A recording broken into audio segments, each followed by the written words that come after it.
Before I start this video, I gotta say it.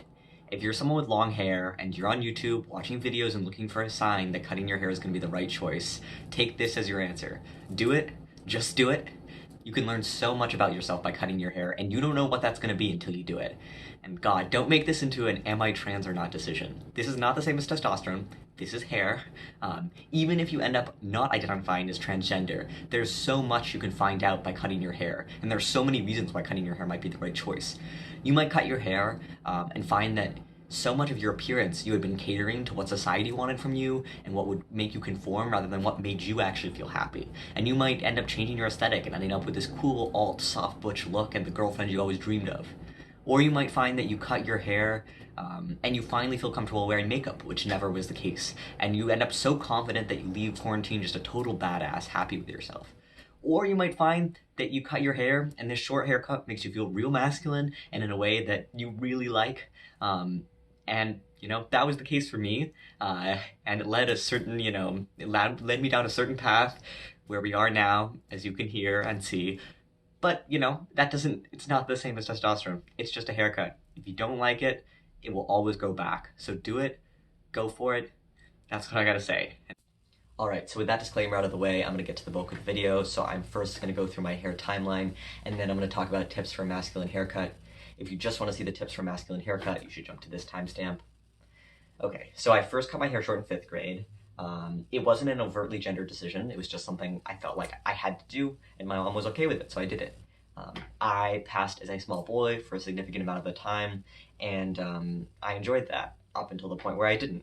I entered middle school, wanted to be normal, so I grew my hair out, just kept it in an incredibly boring middle part or a tight ponytail in the back. It was never a really good look for me, but middle school. Then came 9th grade. I felt the same stirrings again of I can't explain it, but I need to have short hair. And conveniently for me, my school was doing a hair drive to collect hair to make wigs for people undergoing chemotherapy. So this was a super socially acceptable reason for someone perceived as a girl to do a really drastic haircut. So I took full advantage of that, cut my hair short, loved it. I finally felt like I felt way more comfortable myself, not just comfortable wearing more masculine clothing, but also comfortable times when I would have to wear a dress for band concerts, putting on makeup. Somehow with short hair, these things weren't nearly as uncomfortable as they were in the past. But then came my junior year of high school. So up through 10th grade, I went to the same local public high school, and I had a good time for the most part, but I was never particularly successful with dating. And I had always attributed that to the fact that I was smart, and I was like, oh, it's just because I'm so dirty and different and smart. That's why. That was a very egotistical, 15-year-old mindset to look at that problem with, but that was how I saw it. And I had to really reconcile that with my experience of then transferring to this very academic school in 11th grade, where I was of totally average intellect and still totally failing at dating. So, I had to come up with what's going on? Why is it, if it's not the fact that I'm smart, that no one wants to date me?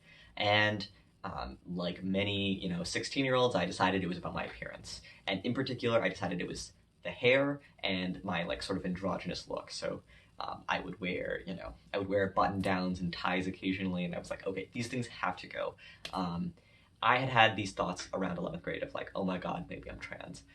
And in my head, the choice that I perceived at that age of my life was either be an ugly, undateable trans person, or go full on the other route, grow out my hair, be hot, date people, and live as a woman. And I was like, you know what? I just can't be trans right now. I can't do that. I need to date. It just matters more to me to be attractive than to be trans and be authentic. So because I wasn't striving for any semblance of authenticity, I thought to myself, okay, who are the most dateable people in the world that, society deems the most conventionally attractive? And I was like, okay, women with long blonde hair. So I grew out my hair and dyed it blonde. And it was so kind of comically inauthentic. I was like, I can't even, I literally never when I had my hair long, that stage of my life, I never let it be my natural hair color because I was like, that's not even attractive. So it was so about putting on this like ruse. And it worked. I entered college and I had a lot of success with hooking up and dating with people. I remember going to frat parties and being so surprised when people would talk to me like I was like your average blonde woman, and I was like, I can't believe they're buying this. And for some time it was great until a point when it wasn't great, and I started to feel those same sort of like stirrings. And so this manifested. The first step into then cutting off my hair again was dyeing my hair purple. I remember as I was walking to the Walgreens that night when I was like, screw it, I'm gonna dye my hair purple. I was like, this ends with me cutting off my hair, doesn't it? And I was just like, oh God, I can't think about that again. The third time in my life, oh no. But that whole year I would dye my long hair all sorts of different colors. And I think that there was something about dyeing my hair that allowed me to become comfortable with the idea of changing my hair and not just being like this calculated long blonde look, but like, the fact that I could mix it up, right? No one wanted me to have green hair, and so this was like me tiptoeing in that direction. Um, and yet again, I was starting to become aware that there was gender feelings going on. Like I felt uncomfortable wearing bras. I felt like I was wearing boxers, that kind of thing. But I wasn't so explicitly thinking like I am transgender and therefore I must cut my hair. I was thinking I need to look a lot more masculine. I feel more comfortable with that, so therefore I must cut my hair. Um, and so I went to the hairdressers with this picture and this picture, and I did not get that haircut at all. And you know, sort of all my different like fears kind of came true with like the worst haircut you could possibly ask for, which is this. I had asked them to like bleach the whole hair blonde because I was like, okay, I can't look like I did in high school. Like, oh my god. So I gotta like do something totally different with the color. So I was like, okay, I'll do like a bleach blonde thing with long on the top. It's gonna be so edgy. And they gave me like, the classic pixie cut Ellen DeGeneres look, and I was so unhappy with it. But I walked away so happy I had cut my hair and like so with so much more clarity about what was going on, because I remember I returned and I was like, I don't look like a man. And that thought was like, oh, I was cutting my hair short because I wanted to look like a man. That was what was going on. And I had to do it and realize I didn't look like a man to realize that was what I wanted. So I decided, okay, this color drop is awful, screw it. I'm just going to dye my hair all sorts of funky colors again. And I have such a fondness for that summer and that time in my life when I was, looking all like alternative and having such a fun time with like weird colors like blue and purple and green and all that. But I started to realize that like every time I took a step towards something more masculine, in either my hair or my appearance, that it made me feel more comfortable with myself. So I think I began to realize that like, oh my gosh, despite all my trying to logic myself out of it, despite all my attempts to suppress these feelings, like I am transgender, and I would just feel a lot more comfortable being a guy. So that summer, my firm had this weird cookout thing where there was like for some reason a free barber there. I don't know, that was so strange, but I decided, I was like, oh screw it, I'll just go to this barber and like ask them to clean up the sides, and that was so amazing. I loved the experience of having been in a barber, because he really did, he only knew how to do masculine haircuts, and so he cleaned up my hair in a very masculine way, and I was like, this is amazing. Then that fall, I decided, I was like, okay, I'm gonna dye my hair brown so I can start trying to pass as male. Um, and uh, and then I went to the salon again, and I was like, I'll be so clear about what I want this time. That I want like a masculine haircut. That I want it short on the sides, long on the top. None of this like soft pixie stuff. I don't want any of that. I want it harsh. I want it edgy. It just didn't work again. And the hairdresser, she was like, I'll preserve your feminine edge. I didn't want my feminine edge preserved. And she was like, I was like, I want it like a harsh buzzed. And she was like, oh, come back next time. And if you really want that, then I'll give that to you. I'll just go like part of the way now, keep it like nice and soft and smooth, so that way, it's not so drastic. And so I left so disappointed. But then the time after that, I confronted my fears, decided to go to the barber shop that like only cut men's hair. And that was an excellent experience. I had to be really clear about what I wanted, but then I walked out with a haircut that was like perfect, and I started passing it a whole lot more with this new haircut. So and I really enjoyed it. I loved that haircut. And so I basically was able to replicate that haircut for the full year following before I started testosterone. Like, because once you have that haircut, it's pretty easy to go in and be like, replicate this. Like, just, it's been 2 months, so just, you know, take back 2 months of hair. Now that I'm on testosterone, and also because COVID, I've been a little less, rigid with my haircuts, and I've been letting my hair, get a little more floofy, a little more crazy, because I'm not so, I'm not having trouble passing anymore, and so I, can experiment with it a bit more. And I think it's likely that I'll, at some point in terms of hair experimentation I see down the line, I think I want a buzz cut at some point. Everyone's told me it's a bad look. I want it, or crew cut, something like that. So that will happen at some point. I'll probably regret it, but then it will grow out its hair. And then I think at some point in my life, I will dye my hair funky colors again. But I want to have a beard before I do that because as it is, even though I pass way younger than my age. And so I think that I want something that signifies like I am a mid-20s man, before I dye my hair green and start looking like a 15-year-old boy again. So that is my hair timeline. So now I will go on to tips for how to get a masculine haircut. So my first piece of advice is if you haven't gotten it yet, don't try to judge how you're going to look with a more masculine haircut by doing something like flipping your ponytail forward or by editing yourself in an app. I tried to do those things. I was really horrified with how I looked. It doesn't look like this when you cut your hair short. It won't. Don't psych yourself out by doing that. The second piece of advice is sort of an unfortunate reality is that a lot of hairdressers are going to get really scared when you come to them with like shoulder length hair and you say, okay, I want a men's haircut. I want like an extremely masculine haircut. They're going to be like, oh my God, that's such a drastic change. I'm really scared of that.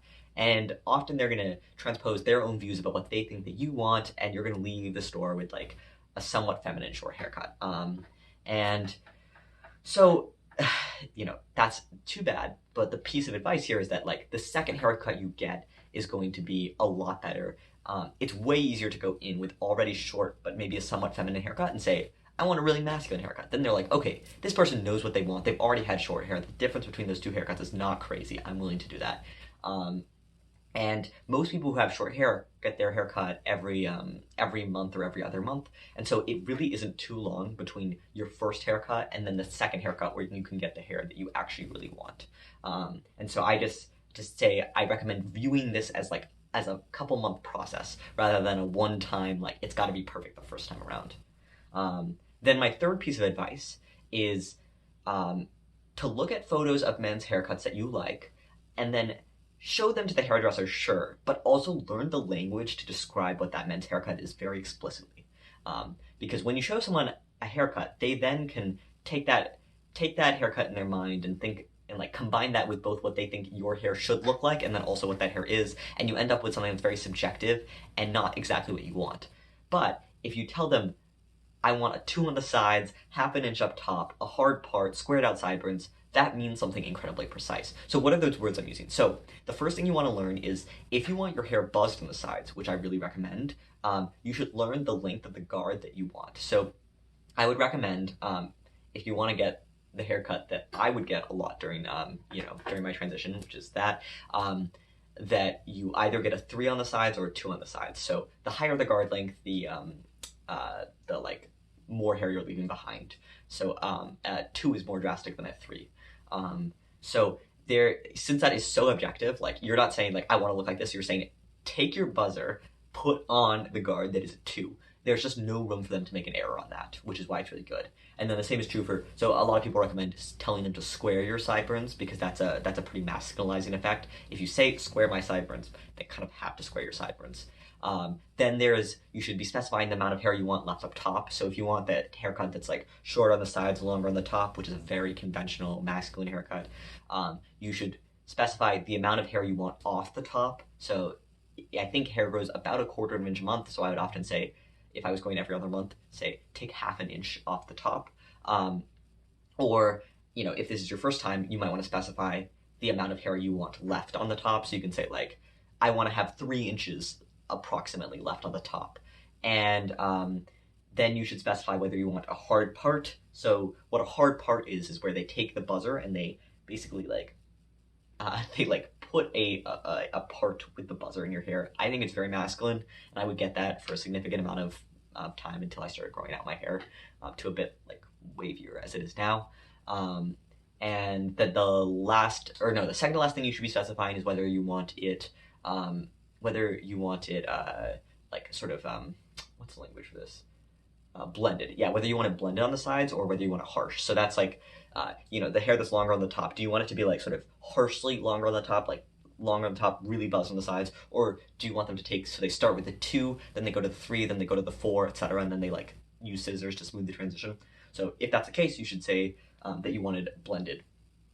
And then the last thing is about the back. So if you want it like, you want it like squared out on the back, you should say that. And I think that's the pretty masculine approach. So all in all, if you want to just replicate my hairstyle, which not the one I have right now, but the one in those photos, which I think is a very conventional look, what you would say is, I want a 2 on the sides, I want half an inch off the top, I want a hard part, squared sideburns, squared out on the back, and slightly blended on the sides. So you can either say exactly those words, and when you say them confidently, they will believe you, or you can look up whatever your favorite haircut is and learn the language to signal that.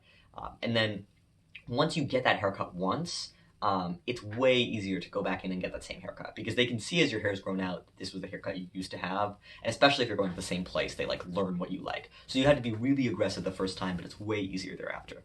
And then my last piece of advice is that this is understandably a very dysphoria-inducing strategy, but the thing that really, really worked for me to be able to get properly the hair that I actually wanted was to say the following. I said, I want a men's haircut, but on me. I know I'm a woman, but I want like a classic men's haircut.